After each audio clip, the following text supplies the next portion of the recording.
Doot, doot, doot, doot, doot, doot. Yep, okay. Typing the best words in any book ever. Finishing with a rousing and wonderfully emotionally delivering scene. Catharsis, catharsis everywhere. Better than Harry Potter? Maybe not, but maybe so. I don't know. And the end, I've written a book that's going to win me awards and moolah. Oh, hello there. Hi. Uh, Thanks for joining me in my office here. My name is Garrett, and I'm here to talk to you about books and other stuff, like me. Ooh. I'll tell you a little bit about me, but not a whole lot about me. But welcome to the office. Welcome to my wonderful black hat. I love it. Swords up there. Oh yeah, you see those swords over there. They're wonderful. Some wonderful Frank Frazetta and bullwhips and hats. This is a great place to write. I love it here. I am going to tell you a little bit about myself, and then I'm going to tell you some stories and stuff. Real quick, I'll try to keep this as brief as possible. I've been writing for a long time. I've been writing since I was 15. 15? I've been writing poetry since I first had a crush, so probably like when I was 12 or 13. There are two kinds of poetry, stuff that shouldn't be seen by the world and stuff that could be seen by the world, maybe. None of my stuff should have been seen by the world. Unfortunately, some people did see it. Anyway, enough about poetry. I'm terrible at it. I'm okay at it. I'm not. I'm bad at it. So, I grew up in a cult and escaped when I was 17. That's a fun intro, right? I'll talk more about that in a second, or in a minute or two. I have a family. I've been married for 23 years, and I have 7 kids, and they're awesome. I have worked all over the country and all over the world, actually. It's been fun. Life is great. Life is short and life is long. So we better just live real hard and live real well and make happiness that increases every day. So that's about me, okay? I learned that I wanted to write when I was about 15 I started wanting to write when I was about 12 or 13 when I first read Bridge to Terabithia. That terrible, but wonderful, wonderful book. If you haven't read it, you should read it. If you haven't seen the movie, read the book first and then watch the movie. The movie's quite lovely.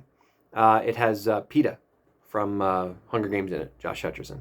So I started wanting to write about that time when I found myself just crying deeply, uncontrollably in a dark corner of the bedroom I shared with a bunch of other guys. It was a little bit like an orphanage, but not exactly, but a little bit. And just being like, what's wrong with me? But I'd really, really identified with Jesse and how much he loved to run. I loved to run back in the day, too. I still do. And that's going to lead me to my next story here. But I started writing somewhat seriously about the age of 15 or 16, hand wrote about 130 pages of a book. That was an espionage thriller, spy thriller. And then kind of set it down for a little bit, but always kept writing poetry here and there and little stories here and there. And then life changed a lot when I was about 18 and a half, near 19. And I followed something that my heart in a different direction for a while, in an important direction for me, and didn't really have the opportunity or time to write for a while.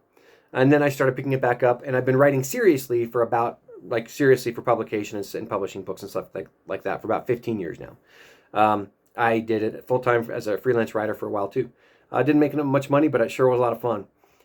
So I've written a lot of books, and some of them are even published, but I want to tell you a story. Did you ever go running? I'm pulling a Dora the Explorer. Hey, have you ever gone running? Did you ever run in the winter? Do you remember running in the winter and your chest feels like it's having a knife dug into it from the inside and cutting outwards? Well, that's how I felt one day. So I was preparing for a 5K. My first 5K, actually, I think. Or my second one. My first one, yeah. And I was running in the dead of winter in Provo, Utah. And it was a fairly cold winter, not particularly snowy, but there had been some snow a couple of days before and it was sticking around. So I was running on the kind of crackly, you know how it sounds to run on sidewalks that have a little bit of icy snow stuff. And you can kind of smell the cold a little bit, you know? Maybe that's just the smell of freezing nostril hairs. I don't know, man. So I'm running, and I'm running up a long, slow hill and finding my chest feeling like there's a small, little kind of pokey knife just inside, right about here. You can't see, but right about here. Trying to slightly, gently cut me open from the inside. And I'm like, oh, that happens all the time. I'm just going to keep going. And I kept going. And my heart rate got a little faster as I worked harder. Went up another slope, circled around the old, what used to be Seven Peaks, went up a hill there, in the crackety, smelling like frozen nose hairs area. And at the top of the next longish sloping hill, my heart was going, and that little knife that was gently carving its way out of my chest was actually a big cleaver by then, just going, and it was making some progress, it felt like. Obviously, there was no actual cleaver in me. Sorry for the morbid imagery there. But the nostril hairs they were frozen. Anyway, the heart just beat, and I felt like maybe I might die because it was so painful. And I thought, boy, can a heart go beat hard enough and fast enough that it could kill you? Can your heart kill you? Now, people who have been in love and had their hearts broken could probably tell you, oh yes, your heart can kill you. But in this case, I don't think it could. But I had this interesting idea. I thought, well, what if there was something that could affect the heart and make it go so fast that it just explodes? Your heart explode.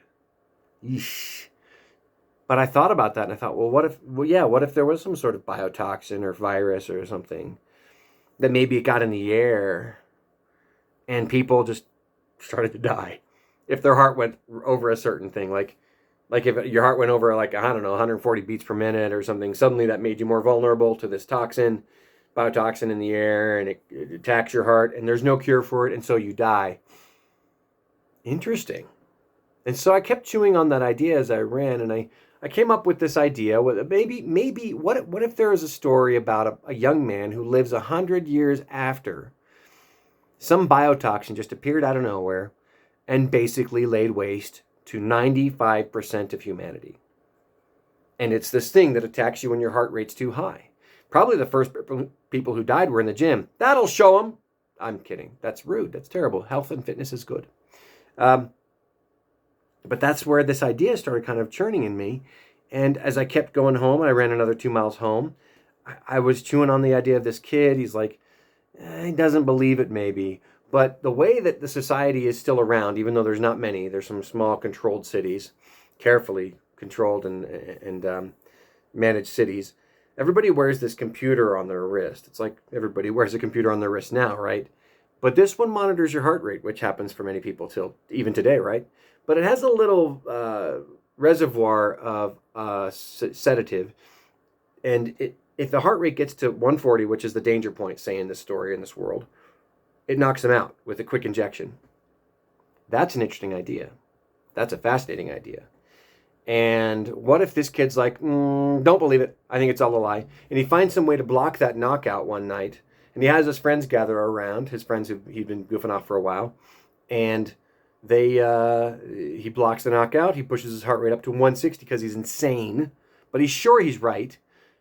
And he doesn't die. The bug doesn't get him. The biotoxin doesn't get him, right? And his friends freak out. They're like, oh my gosh, like everything is a lie. Everything's a lie. But then one of his friends does it too. And something else happens to that friend.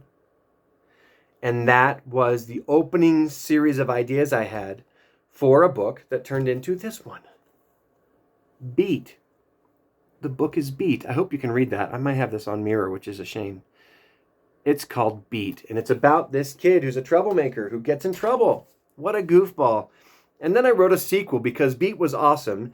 And the story's over. And there's not really a cliffhanger so much as, oh, there's more fight to be had. And Push is the rest of the fight against a very bad person. And it's also a mystery. What is the mystery, you ask? It is solving the possible murder of humanity before the rest of humanity is murdered. Okay, so that is that series. I have several other books. I wrote this one. It's called The Seer. It's about a young college kid who finds a relic, accidentally puts on this cloak that's an ancient relic, and it gives him powers. So that when he looks into somebody's eyeballs, he sees into their souls. Unfortunately, on his way home, he looks into a terrorist's eyeballs, essentially. And what do you do? I mean, what do you do? He's got to be a hero. I write heroic stories, so he's got to be a hero. There are other very interesting, mysterious, and unusual events happening around him as well, in which he's actually the fulfillment of a certain prophecy. That's a real prophecy, by the way, from an ancient Jewish tradition. Okay, so that's cool. And then there's this series of books. Have you ever heard of Mesoamerican adventure fantasy? You haven't? What? That's because I'm the only one writing in it. I invented it, basically. Laconia, that's book 1. Usurper, that's book 2. And Red Prince, that's book 3. Those books take place in a Mesoamerican world. Sorry, my computer screen died for a second there, so my light was weird. They take place in a world, ancient world, that's a lot like Mayan and Aztec and Incan cultures, but I've just amalgamated all of them, along with some influence from pieces of literature that I've read over the years. It's exciting, it's clean, it's high adventure. It's a lot like Tarzan or John Carter of Mars, other Edgar Rice Burroughs books, Robinson Crusoe, Treasure Island. Good old pulpy, fun action adventure with lots of heart, lots of family, big ensemble of characters in these books. It's so much fun. There's plenty of fighting, but not grody or anything. And the last book, real quick, is actually my first book. It's called Beyond the Cabin. This is a novelization, which means I made it fictional, about my own childhood in which I grew up in a cult. I escaped from that cult when I was 17. It was a Scientology type of cult. And I novelized it. I made the story more interesting and more fast-paced than my life was. But all the bad things that happened to the character in this book actually happened to me. And the cult he's growing up in is the actual cult I grew up in. I just named it a little different. And the characters are combinations of other people that I grew up with. So those are my books. I'm excited to be here to tell you about those books, be here virtually at least. It's been fun telling you the stories of how I get ideas sometimes. And really the big lesson takeaway from my message to you today is, if you want ideas for books, go for a run in the winter. You know you haven't had enough ideas until your nostril hairs are frozen. Okay, so run hard until your nostril hairs are frozen, and then you can go home and write your books. And until that time, find my books for Christmas. They're great Christmas gifts. Find me on Instagram. I'm just Jared N. Garrett, jared.n.garrett. Find me on Twitter, Instagram. I'm on Facebook too, Jared Nathan Garrett. You can just Google my name, Jared Garrett. And make sure you look around and check out all the other authors that American Fork Library is featuring here, okay? Thanks for tuning in and have a great day. Run until your nostril hairs are frozen.